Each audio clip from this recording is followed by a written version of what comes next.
Hi, this is Brad with Copper Creek Cuts, a lawn care company in Northeast Florida. Now, as you may know, I've been part of the Echo User Advisory Group for almost 2 years now. I've been a part of the UAG Council for the past year, and I just got another piece of Echo equipment in the mail the other day, and I'm finally at a point where I feel like I'm ready to discuss this topic and make a video addressing it, which by the title, of course, you know how much Echo has paid me over the years for all these videos that I've done, for all the reviews of products that I've done for them. And it's something that I've been asked about before, and I know people have formed opinions of me based on that, and I just wanted to kind of make a video to address the issue. Over the past 2 years, Echo has paid me $0. The Echo User Advisory Group is not a paid program. And like I said, I know people over the past 2 years have formed opinions of me because they thought I was getting paid by Echo. And I'm fine with people's opinions of me.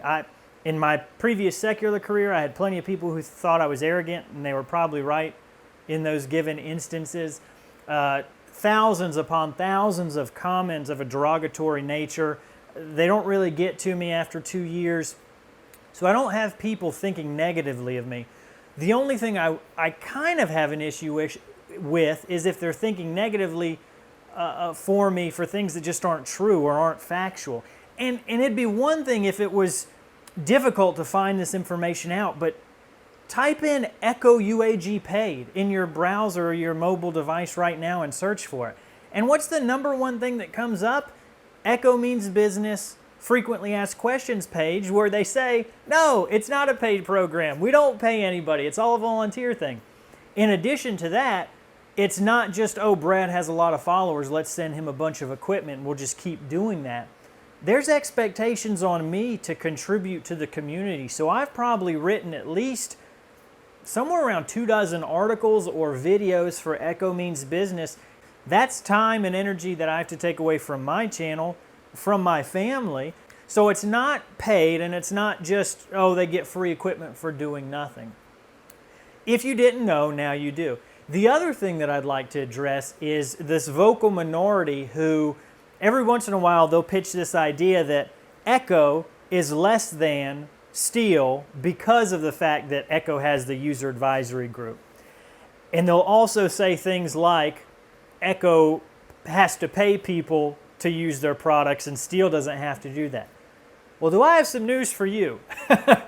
So over the past 3 years, STIHL, they may have been going on longer, but this is as far back as my research goes. STIHL has had this STIHL Summit where they invite influencers up to Virginia to their headquarters, you know, do a tour, check out new products, all that kind of thing. It's the same thing that I've done with the Echo.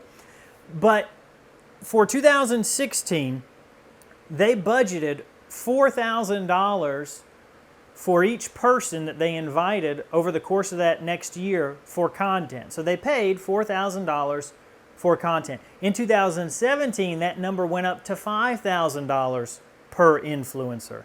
In 2018, those details aren't available yet. If it follows suit, it will be November this year. But 2018 is when a lot of the lawn care guys that we're familiar with got invited up to STIHL. If the pattern continues, it's not unreasonable to say that they got between $5,000 and $6,000 compensation for the STIHL content they produced that next calendar year.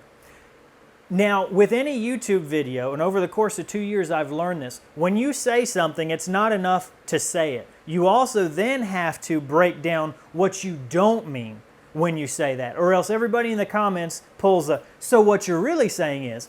So let me be clear. I'm not saying STIHL is bad for having paid people for content. I'm not saying that STIHL is less than or worse than Echo because STIHL paid people for content. I'm not saying the influencers who were paid by STIHL are worse than influencers who don't get paid. I'm not saying I have never been a part of sponsored or paid content. I'm not saying I will never be a part of sponsored or paid content. The whole reason I bring that up is, again, this idea that I've seen several times that Echo is the worst because they have to pay people to use their equipment, which they don't. And STIHL is so much better because they never pay anyone to use their equipment, which they do.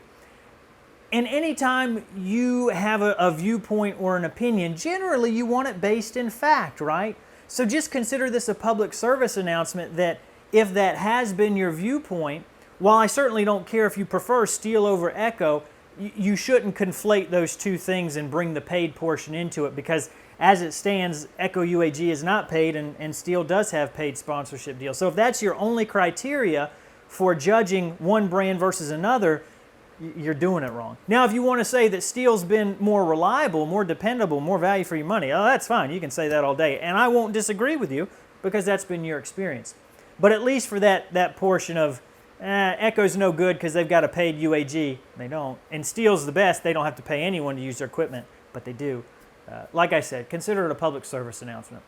So, as always, if you've got any questions, please leave them down below in the comments. I respond to questions almost daily, no matter how old a video is.